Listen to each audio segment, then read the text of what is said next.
राम राम। मैं कानपुर से पंडित दीपक पांडे। आज मैं आपको बताने जा रहा हूँ, वास्तुशास्त्र में मैंने आपको बताया मकान, दुकान, फैक्ट्री। इसके अलावा आज मैंने आपको बताने जा रहा हूँ कोर्ट कचहरी के चक्कर लगते हैं, वास्तुशास्त्र के नियमों विपरीत होते हैं। तो यानी कि आदिकाल से ही मनुष्य सुख और शांति के साथ जीवन जीने की इच्छा रखता है और उसके लिए पूरे प्रयास भी करता है। इस चाहत के बावजूद जीवन में कई बार ना चाहते हुए भी ऐसी स्थितियां निर्मित हो जाती हैं कि जिससे किसी के साथ ना चाहते हुए भी विवाद उत्पन्न ही हो जाता है और आपको दूरगामी परिणामों के अंतराल में कोर्ट कचहरी का सहारा लेना ही पड़ता है। ऐसी कष्टदायक स्थितियां क्यों होती है?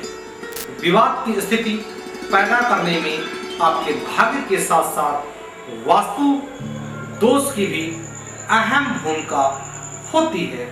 कुछ घरों में ऐसे वास्तु दोष होते हैं कि जहां तक निवास करने में प्राणियों में गलत विचार, गलत आदतें, लालच, क्रोध, धोखा इत्यादि पाप कर्म करने के लिए मन विचलित होता है, मन प्रेरित होता है और यही कारण आगे चलकर कोर्ट कचहरी जाने का कारण बनते हैं। हम कुछ ऐसे वास्तु दोष आपको बताने जा रहे हैं, जैसे यदि घर के आग्नेय की ओर ऊंचाई हो, भूमिगत पानी का स्रोत हो, कुआं, टंकी, बोरिंग, चैम्बर, नाली इत्यादि पूर्व और आग्नेय के बीच में या आग्नेय और दक्षिण के बीच में हो,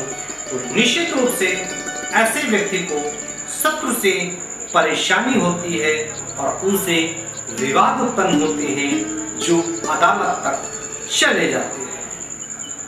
यदि घर का वायव्य कोण नीचा हो और वहां कमरे का निर्माण हो अथवा ऐसी स्थित पश्चिमी वायव्य या उत्तरी वायव्य में हो, तो पड़ोसियों के साथ शत्रुता उत्पन्न होती है एवं मामला कोर्ट कचहरी तक पहुंच ही जाता है।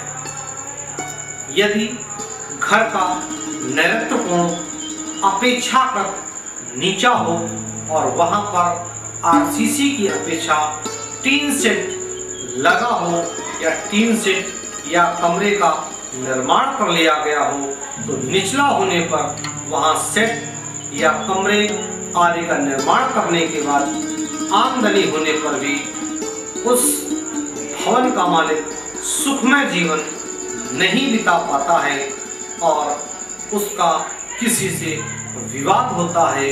विवाद के चलते व्यक्ति को कोर्ट कचहरी का सामना करना पड़ता है।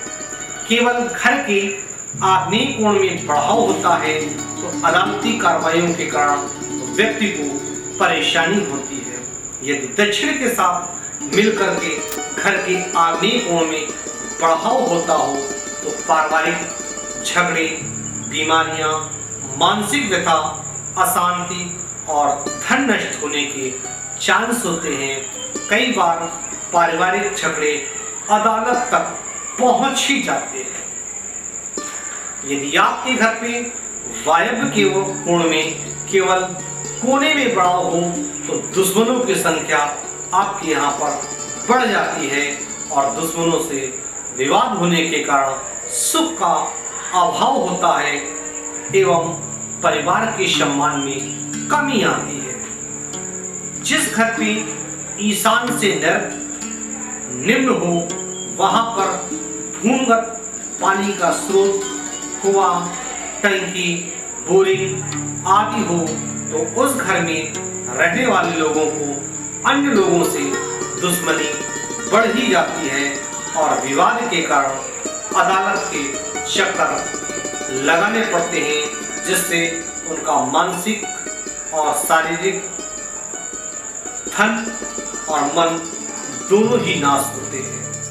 घर का केवल उत्तर वायव्य कोण बड़ा हो तो अदालती कार्रवाई, अग्निभय एवं चोरी की संभावना अधिक बनी रहती है।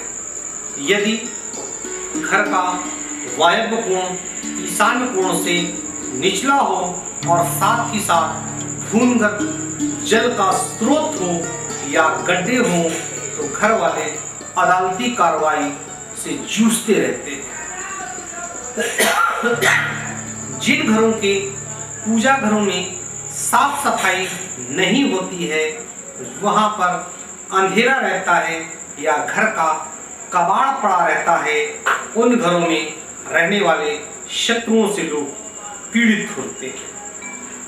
जिन घरों में स्टोर रूम या गोदाम अन्य कमरों की तुलना में बड़े रहते हैं, साथ ही वहां पर अंधेरा भी रहता है, तो वहां रहने वाले कुछ इस तरह के बेवकूफों जैसे कार्य करते हैं कि उनको ना चाहते हुए भी विवाद का सामना करना पड़ता है और कोर्ट कचहरी उनको जाना ही पड़ता है। यदि घर के आग्नेय कोण की ओर ऊंचाई हो और भूमिगत पानी का स्रोत हो तो ऐसे लोगों को शत्रुओं से परेशानी होती है और उनसे विवाद होते हैं। आगे चल करके उन्हें अदालत तक जाना पड़ता है। मैं कानपुर से पंडित दीपक पांडे, वास्तुशास्त्र विशेषज्ञ 9305360382। राम राम, मैं कानपुर से पंडित दीपक पांडे। आज मैं आपको बताने जा रहा हूँ आखिर क्यों हैं आप कर्ज से परेशान। एक तरफ महामंदी का कहर तो दूसरी तरफ सिर पर इतना ढेर सारा कर्ज।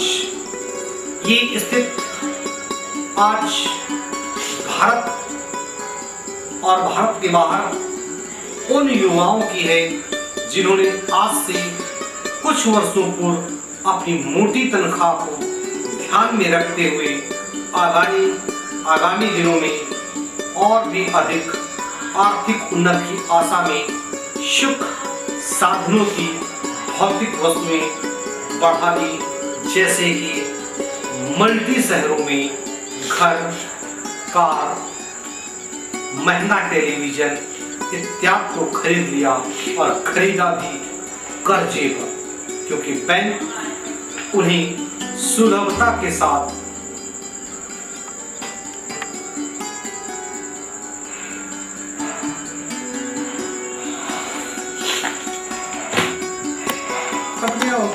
नहीं कटा नहीं है।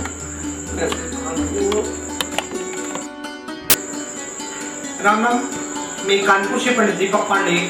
आज मैं आपको बता रहा हूँ जन्म पत्रिका के द्वारा जाने आप क्यों हैं कर्ज से परेशान। एक तरफ विश्व में महामंदी का कहर तो दूसरी तरफ सिर पर इतना ढेर सारा कर्ज। यही स्थिति आज भारत में और भारत से बाहर रहने वाले उन युवाओं की है जिन्होंने आज से कुछ वर्षों पूर्व अपनी मोटी तनख्वाह को ध्यान में रखते हुए आगामी समय पर अपनी आर्थिक उन्नति के लिए मल्टी सिटीज शहरों में आकर्षक और बड़ा घर, महंगा टेलीविजन, कार इत्यादि महंगी चीजें कर्ज के द्वारा खरीद ली। अब मंदी का दौर कहीं ना कहीं से आया है। इस पर कहीं ना कहीं अधिक जिम्मेदार है आपका डेबिट कार्ड और सुगमता से मिलने वाला बैंक से ऋण। किंतु इन दोनों विकल्पों के अलावा हम ज्योतिष पर बात करते हैं। जन्म पत्रिका के कुछ भाव होते हैं जो अधिकाधिक व्यय कराते हैं और व्यय के कारण योगों का हम वर्णन करेंगे। यदि आपकी जन्म पत्रिका पर ग्रह छठे भाव का खष्ठेश होकर के द्वितीय भाव में स्थित हो एवं द्वितीय भाव में इसकी स्थित अस्त, वक्री या पाप ग्रहों से युक्त हो तो व्यक्ति कर्मदार होता है।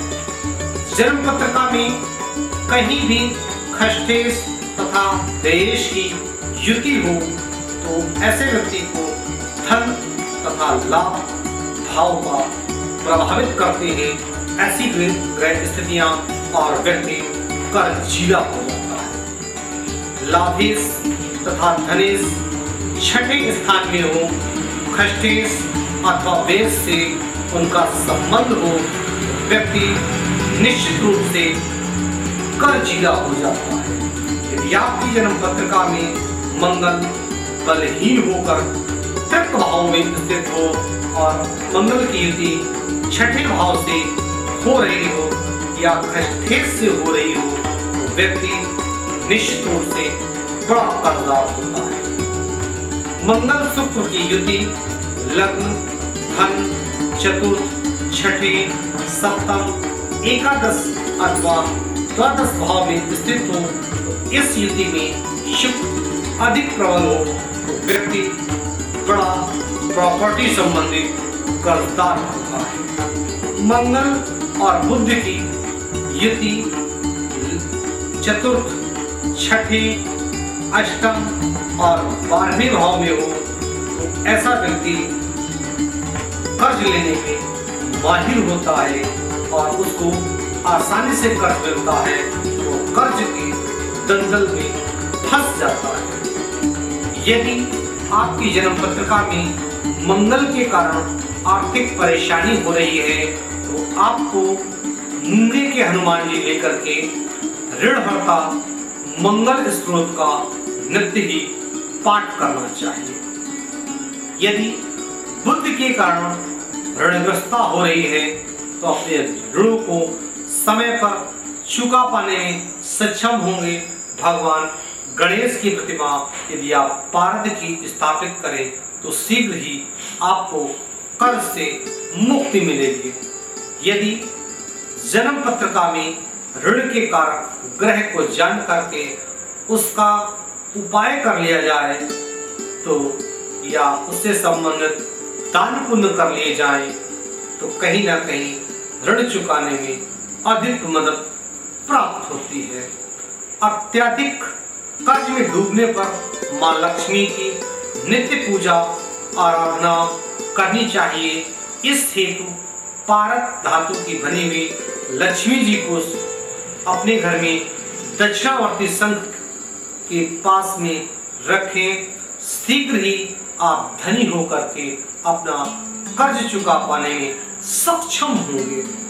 यदि आने जाने वाले समय में भारी कर्ज में फंसने की पूर्ण संभावना आपको दिख रही है और पहले से ही उस ग्रह की कारक वस्तुओं को दान पुण्य आप करना प्रारंभ कर देंगे, आप देखेंगे निश्चित रूप से आपके कार्यों में कमी आएगी। मैं कानपुर से पंडित दीपक पांडे, ज्योसाचा 9305360382। राम राम। मैं कानपुर से पंडित दीपक पांडे। आज मैं आपको बता रहा हूँ व्यापार। राम राम। मैं कानपुर से पंडित दीपक पांडे। आज मैं आपको बता रहा हूँ व्यापार और नौकरी में आप कैसे उन्नत पाए।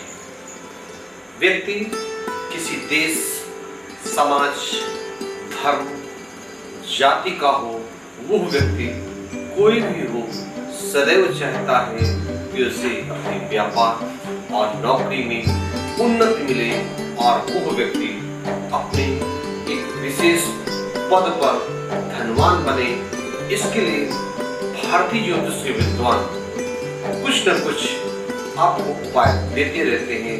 आइए हम आपको बताते हैं राशि के अनुसार क्या करें उपाय ताकि आप बने धनवान।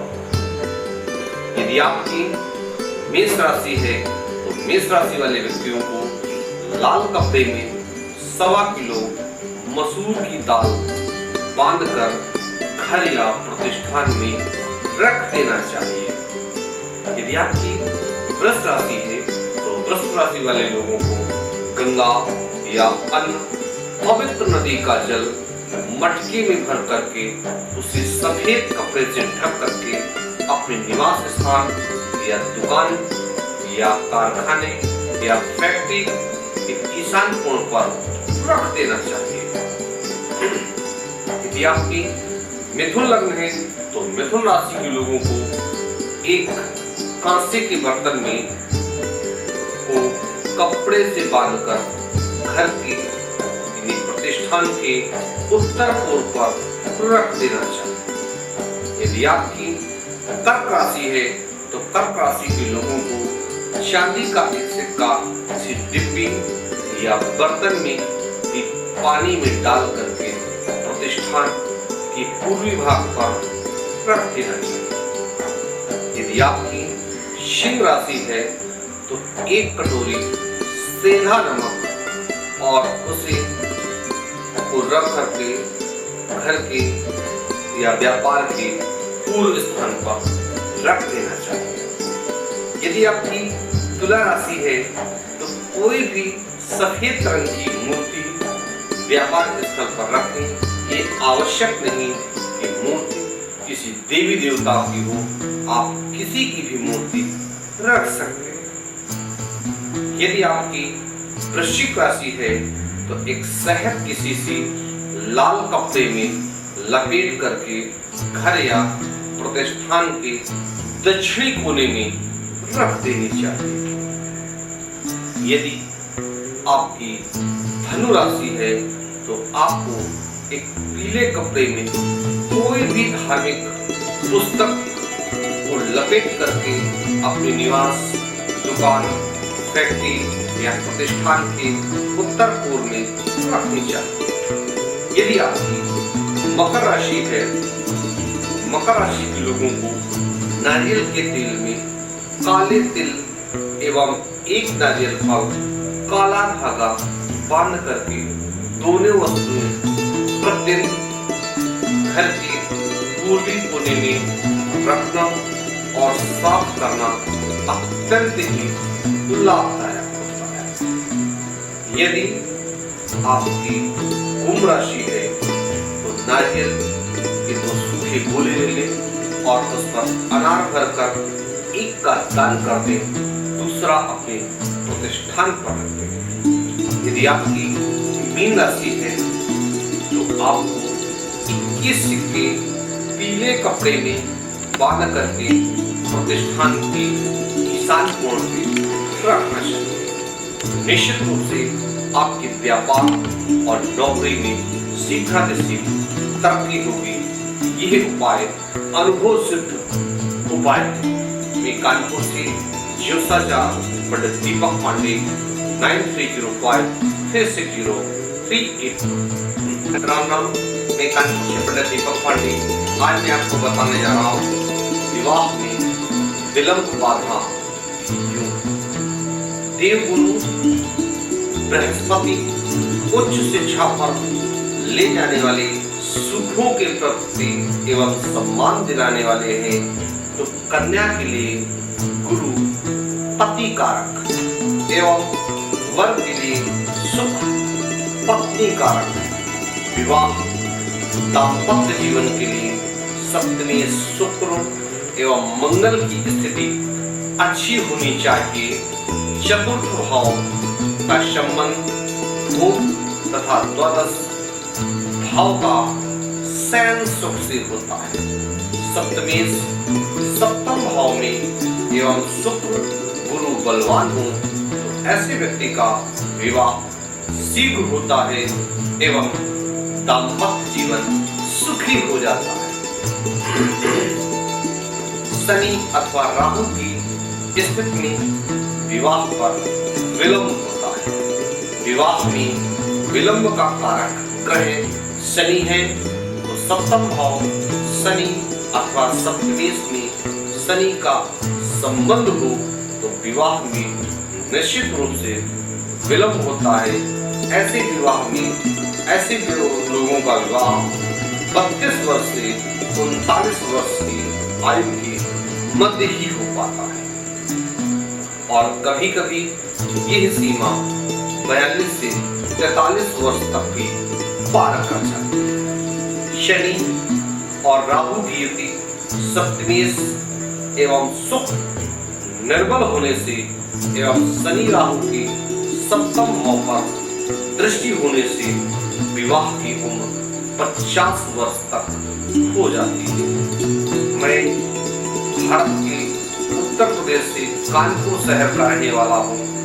ऐसे मैंने कई लोगों को देखा है जिनकी 48 से 49 साल की उम्र पर शादियां हुई हैं और उन साथियों का भाग लेने का मौका मुझे भी मिला है।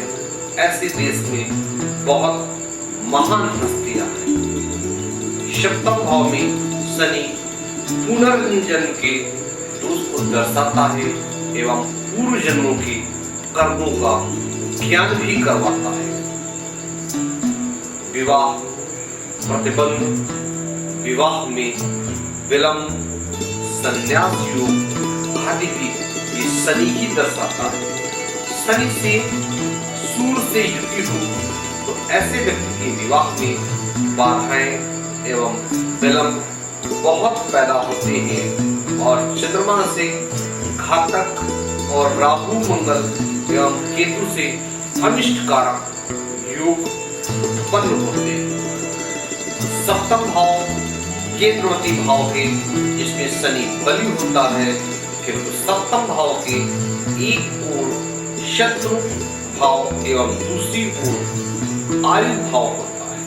अतः सप्तम भाव का स्वामी शनि होने से दोनों भाव में छठी तथा अष्टम भाव में एक भाव का स्वामी होगा, क्योंकि शनि 2 राशियों का स्वामी होता है, मकर एवं कुंभ का स्वामी। सिद्धांतों के अनुसार केंद्रस्थ पाप ग्रह अशुभ फल देते हैं, किंतु सामंजस्य शनि तुला मकर एवं कुंभ राशि में होने से सस योग निर्मित कर देता है, किंतु यह एक चारित्रिक पतन का दोष भी उत्पन्न कर देता है। विवाह कब होगा इसके लिए देवगुरु बृहस्पति एवं शनि का गोचर में भ्रमण करना अत्यंत ही आवश्यक होता है। जब तक विवाह के कारक भाव पर गुरु का विचरण नहीं होगा, गुरु की दृष्टि नहीं होगी, गुरु का संबंध नहीं होगा, तब तक विवाह हो ही नहीं सकता है। जन्म कालिक स्थिति में गुरु और शनि जिस भाव एवं राशि में स्थित होंगे, वर्तमान में जब गोचर पर वो वहां पर भ्रमण करेंगे अथवा संबंध बनाएंगे, उसी कालखंड में आपके विवाह होने का योग बनेगा। शनि किसी महत्वपूर्ण घटना के मेन कारक होते हैं और जहां पर भी वो दृष्टि डालते हैं वहां हानि होती है, और गुरु जहां पर भी दृष्टि डालते हैं वहां शुभ फल भी प्राप्त होते हैं। अगर आपकी जन्म पत्रिकाओं में इस तरह से कोई चीज है तो आपको उपाय करना चाहिए। शनिवार को पीपल के वृक्ष पर मीठा जल चढ़ाएं और 7 परिक्रमा करें। शनिवार को काली गाय एवं कौओं को मीठी रोटी एवं बंदरों को लड्डू खिलाना चाहिए। रामचरितमानस का नित्य ही आपको पाठ करना चाहिए। मैं कानपुर से पंडित दीपक पांडे शिवसरचार। रामनाम में कानपुर से पंडित दीपक पांडे। आज मैं लीड से हट करके जा रहा हूँ। आज मैं आपको बता रहा हूँ जन्म पत्रिका के द्वारा जान सकते हैं आप ल्यूकोडर्मा एक रोग होता है, ल्यूकोडर्मा। आज देश भर में बहुत लोग इस बीमारी से ग्रसित हो रहे हैं, तो आइए हम आपको बताते हैं कैसे और क्यों। हमारी त्वचा की ही परतें होती हैं, एक बाहरी परत एवं दूसरी आंतरिक परत। दोनों ही परतों में मेलानोफोर नामक कोशिकाएं होती हैं और एक तत्व मेलानिन होता है, जिसका मुख्य कार्य होता है हमारी त्वचा को प्राकृतिक वर्ण अथवा रंग प्रदान करना। और जब ये तत्व किसी भी प्रकार से विकृत हो जाता है तब ल्यूकोडर्मा नामक रोग व्यक्ति को उत्पन्न हो जाता है और जिसे आम भाषा में भारतीय नर नारी सफेद दाग अथवा फुलेरी भी अपनी क्षेत्र की भाषाओं में कहते हैं। आइए हम आपको बताते हैं भारतीय ज्योतिष के किन सिद्धांतों के कारण इस तरह से ये रोग होता है। सर्वप्रथम भाव होते हैं लग्न, छठे एवं अष्टम भाव से रोगों को विचार किया जाता है और इस रोग के कारक होते हैं सूर्य, बुध, मंगल, शुक्र एवं लग्नेश। लग्न हमारे शरीर को दर्शाता है। हमारे शरीर में होने वाले किसी भी प्रकार के विकार एवं बदलाव को हम लग्न पर पड़ने वाले प्रभाव से ही देखते हैं और इसी से हम भौतिक स्वास्थ्य का भी आकलन करते हैं। छठा भाव मुख्यतः किसी भी प्रकार के रोगों हेतु छठे भाव को देखा जाता है और इसी भाव से बीमारी अवधि का भी पता लगता है। बीमारी छोटी होगी अथवा बड़ी, यह भी इसी के द्वारा जाना जाता है। अष्टम भाव यही बीमारी दीर्घकालिक प्रभाव को दर्शाता है। इसी भाव से बड़ी बीमारी का भी पता चलता है। ग्रह सूर्य ग्रह, सूर्य को लग्न का एवं आरोग्य का कारक माना गया है और इसी सूर्य से हम व्यक्ति विशेष के तेज और आत्मविश्वास को भी देखते हैं। इस बीमारी के होने से व्यक्ति आत्महीनता महसूस करने के कारण आत्मविश्वास भी व्यक्ति खोने लगता है। सूर्य का किसी भी रूप में पाप प्रभाव से होना अथवा अशुभ होना इस बीमारी का एक प्रमुख कारण होता है। दूसरा बीमारी का कारक ग्रह होता है बुध। बुध ग्रह हमारी अथवा ऊपरी त्वचा का कारक माना गया है और इसी ऊपरी त्वचा पर हम बीमारी के लक्षण अथवा सफेद धब्बे आने पर बीमारी का हमें पता चलता है और किसी भी प्रकार के बाहरी प्रभाव का पता भी बुध के द्वारा होता है। इसलिए इस बीमारी में बुध का अशुभ होना नुकसानदेह होता है। लग्नेश शरीर का प्रतिनिधित्व लग्नेश ही करता है और ये ग्रह किसी भी रूप से अगर पीड़ित हो तो व्यक्ति को ल्यूकोडर्मा का सामना करना पड़ता है। शरीर में बीमारी हो सकती है, बीमारी बढ़ सकती है। मंगल त्वचा का कारक मंगल, शरीर में उन के निर्माण करने में मंगल ग्रह सहायक होता है जो त्वचा को रंग प्रदान करते हैं और यही मंगल त्वचा में किसी भी प्रकार के दाग धब्बे का कारक भी होता है। खुजली, खारिश, किसी भी प्रकार के फोड़े फुंसी एवं संक्रमण को इसी मंगल ग्रह से देखा जाता है। अतः इसका भी किसी न किसी पाप अथवा अशुभ प्रभाव में होना जरूरी है, तभी आपको ल्यूकोडर्मा नामक रोग उत्पन्न होगा।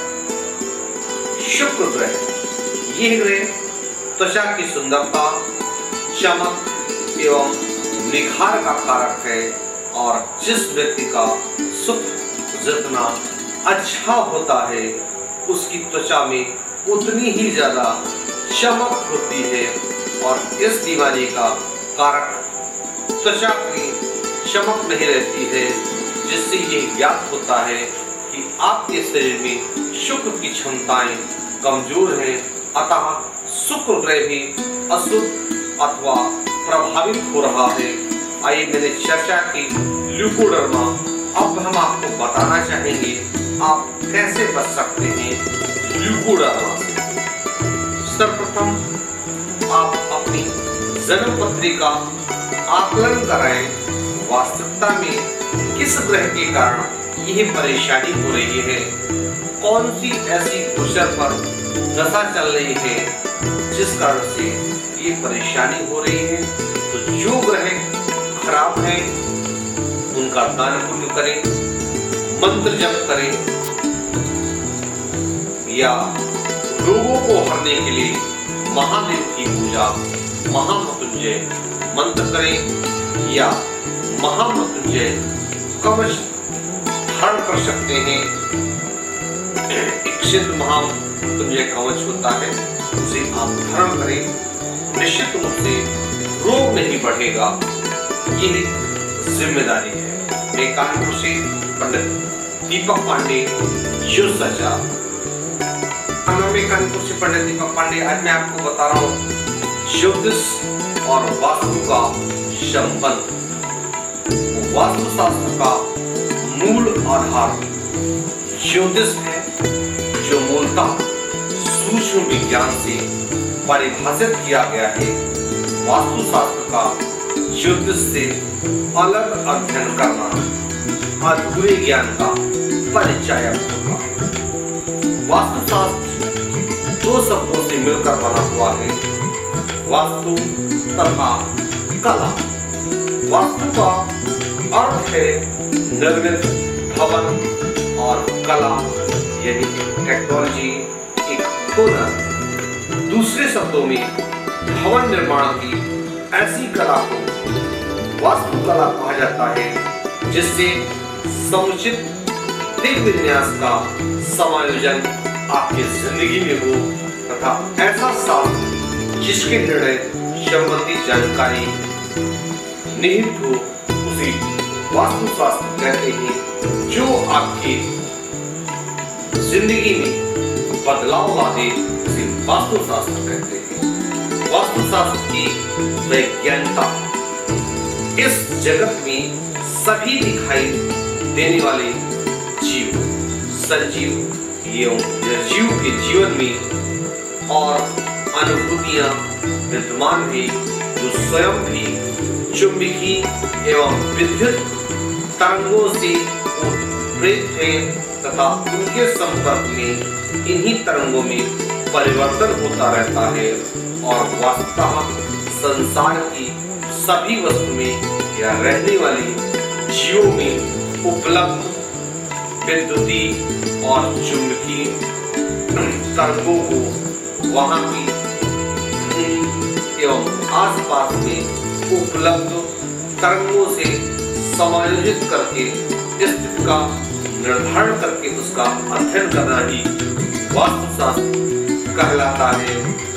और वास्तुशास्त्र के दायरे में यही सब चीजें आती हैं। वास्तुशास्त्र को केवल यहाँ तक सीमित रखना गलत होगा, क्योंकि वास्तुशास्त्र मूलतः ज्योतिष शास्त्र पर आधारित है, जिसमें दिव्य विन्यास के साथ साथ गोचर के अज्ञान नक्षत्रों, तारों और विभिन्न पिंडों की राशियों और ग्रह की स्थिति तथा परिस्थिति, सूर्य की अल्ट्रावायलेट और इंफ्रारेड किरणों के ज्ञान के साथ साथ ये स्थिति घूमती है और पृथ्वी के घूर्णन बल और सतही बल तथा इस तरह की स्थिति का आकलन करवाती है और घूर्णन से उपलब्ध चुंबकीय वातावरण का ज्ञान भी समायोजित कर निर्माण कार्य की स्थिति का निर्माण किया जाता है, तो वास्तुशास्त्र विज्ञान केवल भवन को निर्माण से जोड़ करके देखना सरासर गलत है, क्योंकि जगत में सब निहित सभी वस्तुएं एवं पदार्थ जो इन आंखों से दिखाई देते हैं तथा जिन्हें सांसारिक तौर तरीकों से परिभाषित किया जाता है, तो इसी दृष्टि देखा जाता है। इस संदर्भ में इन वस्तुओं का निर्माण विज्ञान कहना ज्यादा यथोचित होगा, यानी कि वास्तुशास्त्र दिशाओं के साथ साथ ज्योतिष का ध्यान भी रखता है। वास्तु और ज्योतिष का शोली दामन का साथ होता है। बिना ज्योतिष के वास्तुशास्त्र का आकलन नहीं किया जाता है। वास्तुशास्त्र का मूल आधार तो ज्योतिष ही है, जो मूलतः सूक्ष्म विज्ञान से परिभाषित किया जाता है, और वास्तुशास्त्र को ज्योतिष से अलग अध्ययन करना अधूरे ज्ञान का परिचायक है। व्यक्ति की आपकी जन्म कुंडली से प्राप्त जानकारी की सहायता से निर्मित भवनों को प्रारूपित करके आप समुचित लाभ प्राप्त कर सकते हैं। मैं कानपुर से पंडित दीपक पांडे, ज्योतिषाचार्य व वास्तुशास्त्र विशेषज्ञ 9305360382। राम राम। मैं कानपुर से पंडित दीपक पांडे। आज मैं आपको बता रहा हूँ वास्तुशास्त्र पर एक ग्रह केतु का प्रभाव क्या होता है। केतु का प्रभाव, ग्रहों का प्रभाव प्राणी के जगत पर पड़ता है, उसी प्रकार घर के वास्तु पर भी ग्रहों का प्रभाव पड़ता है। घर के ईशान कोण का स्वामी गुरु ग्रह के साथ साथ केतु भी होता है। केतु गली, नाली, चैम्बर, गंदा पानी, छत का पानी, बाथरूम, दीमक की बाउंड्री, धागा, रस्सी, छल्ला, सूखी लंबी घास, रेंगने वाले जीव जंतु, बालों का गुच्छा, पेड़ पौधों की जड़ें, झंडा, पूंछ, केसरिया, कपड़े, पहना हुआ कपड़ा आदमी इत्यादि का प्रतिनिधित्व करता है।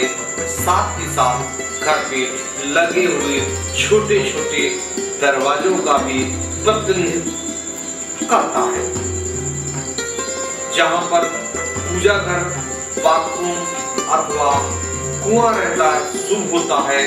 ईशान कोण पर जो परिवार के सदस्यों की आयु बढ़ाता है, परिवार के लोगों को स्वस्थ रखता है, अच्छा भविष्य बनाता है और मन को शांति प्रदान करता है।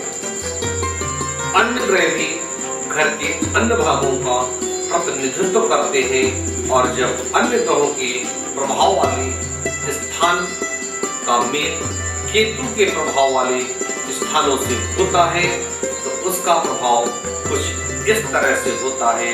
जैसे केतु पर जब सूर्य का प्रभाव होता है, तो मुख्य द्वार के पास दाएं हाथ की खिड़की और गलियारा अथवा लोग आते जाते हो, अथवा वहां पर कोई नाली हो, तो मुखिया के जीवन के आरंभ में बहुत मुश्किलों का सामना करना पड़ता है। बाद में ऐसे व्यक्ति को कुछ सफलताएं मिलती है। यदि घर की खिड़कियां छोटी हैं और हमेशा बंद ही रहती हैं, तो कहीं ना कहीं ऐसे व्यक्ति के घर में जन्म लेने वाला बेटा बहुत अधिक तरक्की नहीं कर पाएगा और वो गरीब ही बना रहेगा, और इस घर का मुखिया भी पूरी जिंदगी अग्नि परीक्षा से ही गुजरता रहता है, अर्थात कठिनाइयों से ही जूझता रहता है।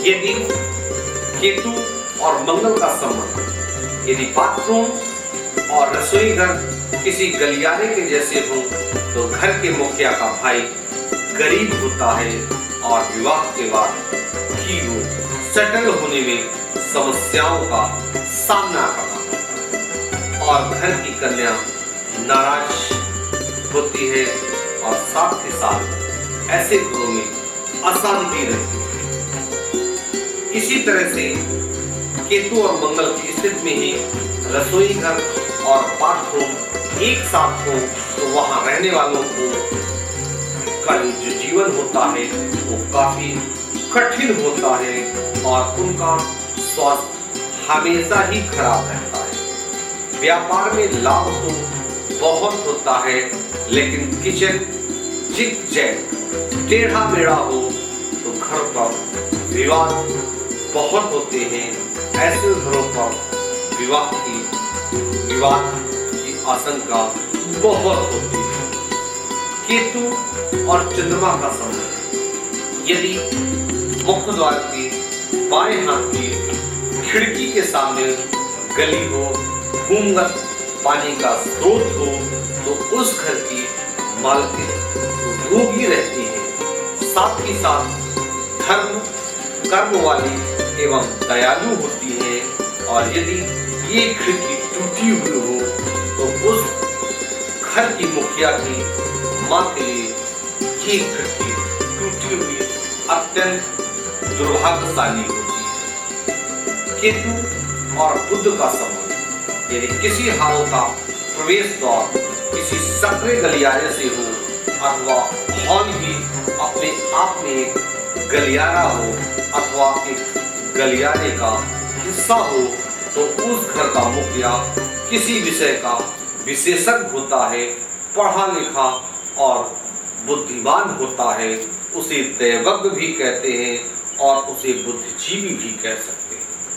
केतु और गुरु का संबंध यदि पूजा घर बाथरूम के एकदम सामने हो अथवा उनके पास हो, बाथरूम और पूजा कक्ष एक ही पास हो तो ऐसे घर के रहने वाले व्यक्ति भौतिक सुखों से दूर होकर के अध्यात्म में रुचि रखते हैं तथा नाम और सम्मान प्राप्त करते हैं।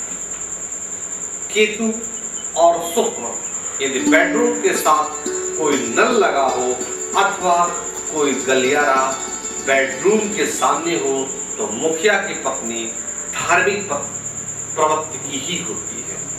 यदि दाम्पत्य का बेडरूम आगे से बड़ा हो और पीछे से छोटा हो, उसके साथ बाथरूम जुड़ा हो अथवा ऐसे बेडरूम में जाने का रास्ता बहुत सकरे गलियारे से हो तो घर के मुखिया को तरक्की में बाधाओं का सामना बहुत करना पड़ता है और ऐसे घरों में खुशियों की कमी रहती है। केतु और शनि यदि स्टोर रूम किसी गलियारे में हो, शकरा हो अथवा वहां बाथरूम हो, नाली हो या नाली का मुंह हो तो गृह स्वामी जिंदगी भर उदास एवं मोह माया से परे होता है। निश्चित ही वो मेहनत करके खूब कमाता है लेकिन शाम को सोते समय ऐसा व्यक्ति अशांत रहता है, नाखुश रहता है। केतु और राहु का संबंध मुख्य प्रवेश द्वार राहु और पिछला छोटा दरवाजा केतु का प्रतिनिधित्व करता है और यदि मुख्य द्वार और पिछला दरवाजा समान है तो उस घर में जितना कमाते हैं उतना खर्च हो जाता है और कितना ही कमा ले घर पर खुशियों की कमी ही बनी रहती है। ऐसी संपत्ति दूसरों के काम अधिक आती है। जैसे मैंने कई जगह औद्योगिक घरानों में देखा है, बड़े बड़े गोदाम बनाए हैं, वो किराए पर उठते हैं। गोदाम सेट और स्टोर रूम जिनका केतु और राहु का संबंध होता है उनके यहाँ इसी तरह की चीजें होती है। मैं कानपुर से पंडित दीपक पांडे, वास्तुशास्त्र विशेषज्ञ, 9305 फिर से 0। राम नाम में कानपुर से पंडित दीपक पांडे। आज मैं आपको बताने जा रहा हूँ द्वादश यानी 12 महीनों में पूज्य गणेश जी। गणेश जी की किस महीने में किस रूप पर उपासना करनी चाहिए। 12 महीने में भगवान गणपति के अलग अलग स्वरूपों को अलग अलग विधानों से पूजा करने का विधान है और आज हम आपको बता रहे हैं 12 महीनों में गणपति के किस स्वरूप का पूजन करें। चैत्र मास में के महीने पे गणपति के वसुदेव रूप की उपासना करनी चाहिए और दक्षिणा के रूप में ब्राह्मणों को भोजन करवा करके स्वर्ण आदि की दक्षिणा प्रदान करनी चाहिए। वैशाख मास में भगवान गणपति के संकर्षण रूप की उपासना की जाती है और ब्राह्मणों को भोजन करवाकर शंख का दान करना चाहिए। ज्येष्ठ मास में भगवान गणेश के प्रद्युम्न रूप की उपासना की जाती है और ब्राह्मणों को भोजन करवा करके फल फूल आदि का दान करना चाहिए। आषाढ़ मास में भगवान गणपति के अनिरुद्ध रूप की उपासना की जाती है और इस दिन तुम्बी पात्र का दान करना चाहिए। श्रावण मास में उनके बहुला रूप की उपासना की जाती है और इस दिन कपड़ों का दान करना चाहिए। भाद्रपद मास में यानी भादों के महीने में भगवान गणेश के सिद्ध विनायक रूप की उपासना की जाती है। इस माह पीले लड्डू, मोतीचूर के लड्डू और पीले कपड़ों और स्वर्ण का दान करना चाहिए। अश्विनी मास यानी कुआर के मास पर कपड़दीस रूप की उपासना की जाती है और इस दिन दूर्वा और कैथे का दान किया जाता है। कार्तिक मास में करक चतुर्थी करने का विधान है। इस दिन इस महीने पर पूजन करते समय चावलों का दान करना चाहिए। मार्गशीर्ष के महीने में 4 संवत्सर पर्यंत गणेश जी का व्रत किया जाता है और इस व्रत पर ब्राह्मणों को केला दान करने का विधान होता है। पौष मास यानी पूष के मास में विघ्ननायक रूप यानी स्वरूप की पूजा करें और इस समय भगवान गणेश जी को लाल कलर के पेड़ चढ़ाने का अत्यधिक महत्व होता है। माघ मास में संकट व्रत का संकल्प करना चाहिए और इस माह यानी कि माघ मास में भगवान गणेश को और ब्राह्मणों को कैथा अर्पित करना चाहिए। फाल्गुन मास में भगवान गणपति के दंडराज स्वरूप का पूजन करना चाहिए और इस माह भगवान गणेश को खोया और चीनी का भोग लगाना चाहिए और खोया और चीनी ही ब्राह्मणों को दान करने चाहिए। मैं कानपुर से पंडित दीपक पांडे, ज्योसाचार्य।